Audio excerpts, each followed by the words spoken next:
If you travel in a camper van or motorhome, this video is for you. I'm going to be looking at some of the essential tools that I always include in my toolkit for fixing and diagnosing electrical problems in my camper van. But quickly before we jump into that, if you're a long-term viewer of the channel, you're going to see some changes over the next few months.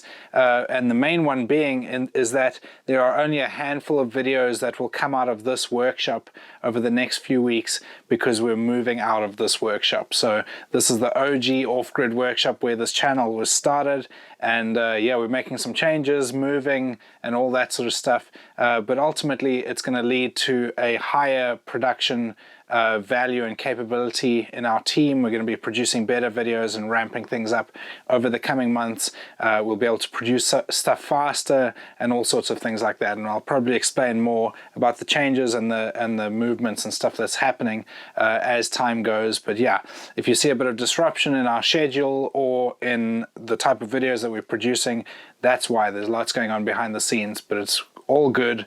We're still going, and we are just ramping things up so we can produce more and keep growing the community and the thing that we've got going here.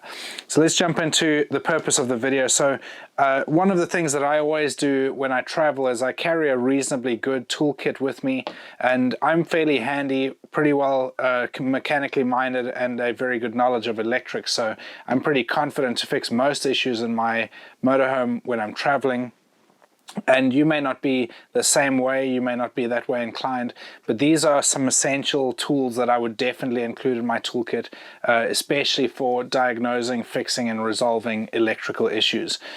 So let's run through them. The first thing that I would recommend is a crimping tool. So this is your stock standard sort of old crimping tool that you'll see in pretty much every toolbox or sort of combined accessory toolbox type thing. And these things get a lot of flack from people that are sort of experts, if you like. People will always make comments, and some of the most viral videos we've ever produced is where we've whipped out one of these and used these. People do not like them. Having said that, it's a very versatile tool, and it's very good for getting you out of a pinch. And so rather than carrying a wire stripper and a ratchet crimper and you can carry this, and you can get away with quite a lot with this. Now, having said all that, if you are converting a van or putting in an electrical system, I would definitely recommend spending more money than one of these costs and learning how to use better tools properly. That would be my recommendation. But in terms of carrying something that's kind of an all-in-one, get you out of trouble type tool, I would definitely recommend these. They are quite versatile. Watch some videos and learn how to use it properly, because it's not as user-friendly as some of the other options like a ratchet crimper, for example. But definitely have one of these in your toolbox. The other thing that I would have is a set of screwdrivers, good screwdrivers. So I quite like this particular set from Stanley. I actually have a few of these sets because they come in a nice box, very easy to just chuck into a car or into a van or whatever. And so I would definitely recommend a good screwdriver set. And equally, a set of pliers slash side cutters. So I like these type of sets. So this is one by Vice Grip, which is obviously quite a big, well-known brand. And these are great, really strong, sharp cutting blades, very versatile, very highly recommended, and definitely an essential part of any toolkit, even an electrical toolkit. And then of course your trusty cable ties. This is an essential for sure for a toolkit. They are so versatile, fix so many issues, get you out of trouble. My uncle always used to joke and say that the three most important parts of any vehicle toolkit is cable ties, duct tape and wire, because you can fix pretty much anything with those. The next thing is a good fuse set. Now, I would not recommend just going to an auto parts shop and getting a generic fuse kit. I would make sure that you size your fuses appropriately for the requirements. So make sure you get the correct fuses for your fuse holders and that they are the correct rating and capacity for your wiring and for your system. There's no point in putting a 200 amp fuse onto a wire that's only capable of carrying 100 amps, because your wire is going to burn out before your fuse does. And fuses are one of the most important and essential parts of an electrical setup to provide safety for that setup. So what happens is if you don't have a fuse and you get a short, then your wire will burn out before anything else does, and if you're unlucky, that can lead to fires and cause loads of problems.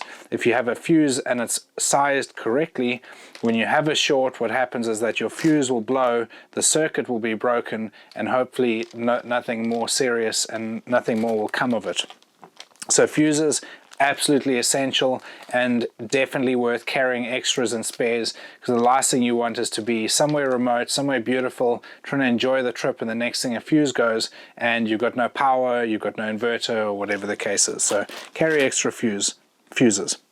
The next thing that I always carry is a few different options in terms of electrical wires. So kind of little rolls like this. So this is a fairly small wire, doesn't say exactly what it is, but it's something like 22 gauge wire or thereabouts, AWG, which is like 1.5 millimeters squared, something like that. So I carry a few different options like this. I kind of carry a reel of thin wire like this, which this can be used for fixing things like USB charge ports, some LED lights, those sort of things. I then also carry kind of a little bit of a set of other wiring, so more thicker wire for different applications, and then some much thicker wire as well in terms of if I need to fix something on my batteries or a main wire, or I need to divert something or change something or something along those lines. It also depends on the trip and how long I'm going to be away from as to how much of that sort of extra stuff I carry, but it's definitely worth carrying some of these, and also an assortment of lugs that you can use with these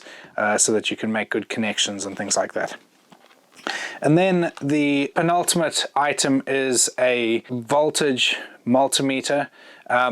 These you can get various different options and things that they can do. You can get them that have a clamp meter as well, so you can measure the current going through a wire, all those different things. But ultimately you want to have at least the basic voltmeter that you can diagnose and determine the voltage that's coming through different wires or on different terminals. You can test the continuity on a line, all those different things. And I would say that this is probably one of the most important things that you should have for an electrical toolkit, because this gives you so much options in terms of trying to diagnose and isolate issues. So for example, one of the recent support things that we had where a customer had an issue with their electrical system and their battery was turning itself off. There was a dead short in the system somewhere, and what we were able to do is to determine various stages as to whether the power was getting to it and what was going on.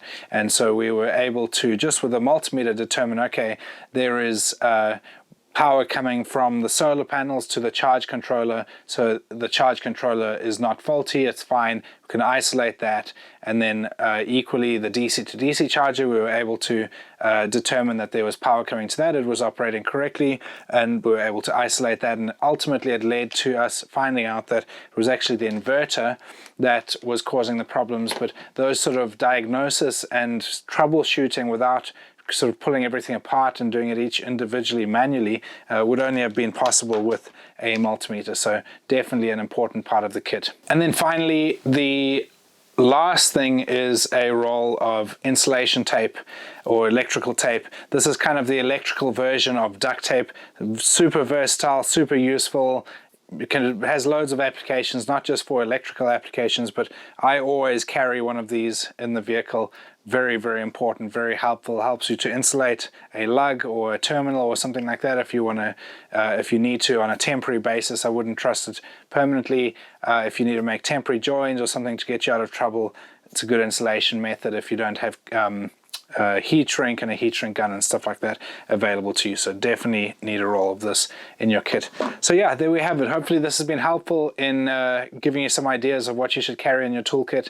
If you have any questions or comments or things that you want to mention or stuff that we should consider adding to our toolkit, then leave a comment down below. And as I said, things will be changing up as far as the workshop and the set of these videos a little bit.